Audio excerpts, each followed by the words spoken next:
সবশেষে বুঝলাম আপনি দর্জি কাজ পারেন না, আপনার কথা বলার স্কিল ভালো কিন্তু টেইলারিং কাজগুলো অন্য একজন করে দেয়। এই যে আপু, এই ভিডিওটা আপনার জন্য। দেখেন, আমি দর্জি কাজ আসলেই পারি না, আমি অন্য একজনকে রাখছি, তাকে বাদ দিয়ে আপনাকে রাখবো যদি আপনি আমার কাজটা করে দিতে চান।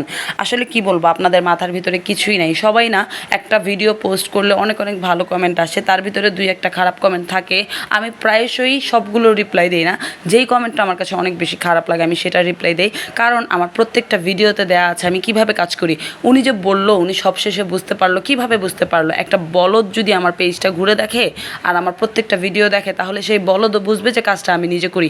আমি আমার সংসারের কাজ, আমার দর্জি কাজ, আমার ব্যবসার কাজ, টোটালটা আমি একা হাতে করি। ইনফ্যাক্ট আমার বাসায় কাজ করার জন্য কোনো কাজের বুয়া পর্যন্ত রাখি নাই, বাসার বুয়ার কাজটাও আমি একা করি।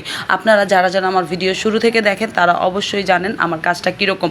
আল্লাহ শুধু আমাকে কথা বলার স্কিল ভালো দেয় নাই, আমাকে কাজের স্কিলও ভালো দিচ্ছে। আমার সব কিছু আল্লাহ ভালো দিয়ে দিচ্ছে। আপনার মাথার ভিতরে হয়তো আল্লাহ সব কিছু দিছে, কিন্তু আপনি সেটাকে কাজে লাগাইতে পারেন নাই। যদি কাজে লাগাইতেন, সামান্য এই ব্যাপারটা আপনি বুঝতে পারতেন। আমার ভিডিওগুলো দেখে যাক, কি আর করা, সবার তো আর সব গুণ থাকে না।